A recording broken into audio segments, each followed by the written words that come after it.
ఎదుగురు తిరగనటువంటి నాయకత్వం. ప్రముఖ నాయకులతోటి మర్యాదపూర్వకంగా భేటీ అయినప్పటికీ అభివృద్ధి కోసం ఎన్నో అంశాలపై చర్చలు చేయడం, రాష్ట్రానికి సంబంధించిన అంశాలని ప్రతిపాదించడం, దేవాలయాల సందర్శించడం, అలాగే ఆధ్యాత్మికతో కూడినటువంటి భావం ప్రతి ఒక్కరిలో ఉండాలి. అదే నిజమైన నాయకత్వ లక్షణం అని నమ్మిన నాయకత్వం ఆయనది.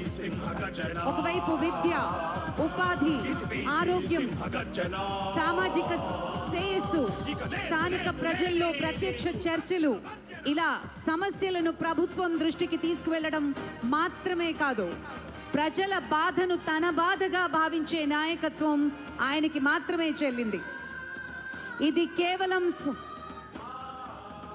మాటలు కాదు, చేతులతో చూపించే నాయకత్వం ఆయనకి మాత్రమే సొంతమైంది అనటంలో ఏమాత్రం అతిశయోక్తి లేదు.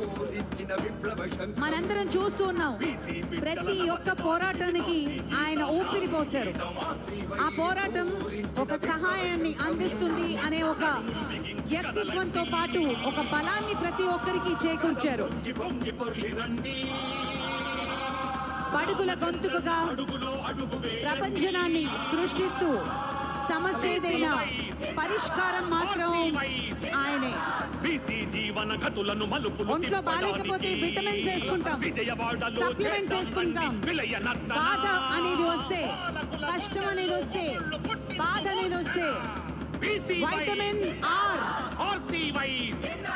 వైటమిన్ ఆర్ రామచంద్ర యాదవ్ గారికి గట్టిగా చప్పట్లతోటి సాదరంగా స్వాగతం పలుకుదాం.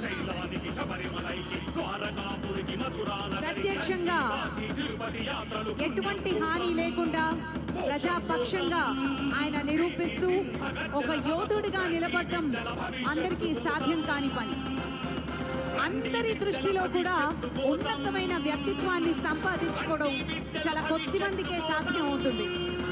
మన జాతిపిత మహాత్మా గాంధీ దగ్గర నుంచి ఎంతో మంది పెద్దలు భారతదేశాన్ని పరిపాలించినటువంటి, బ్రిటిషర్ల పరిపాలన నుంచి మనకి స్వాతంత్రాన్ని తీసుకొచ్చిన, మనకి ఎంతో స్ఫూర్తి అందించిన నేతలు చాలా మంది ఉన్నారు. ధర్మ సంస్థాపనార్థాయ సంభవామి యుగే యుగే. జీవితంలో కష్టం వస్తే భగవంతుణ్ణి కోరుకుంటాం. మన నిత్య జీవితంలో ఒక కష్టాన్ని పరిష్కారం ఎక్కడ దొరుకుతుంది అంటే దానికి care of address Shri Ramachandra Yadav గారు. ప్రతి ఒక్కరి మనసుల్లో ఒక సుస్థిరమైన స్థానాన్ని సంపాదించుకోవడంతో పాటు మనతో ఉన్నటువంటి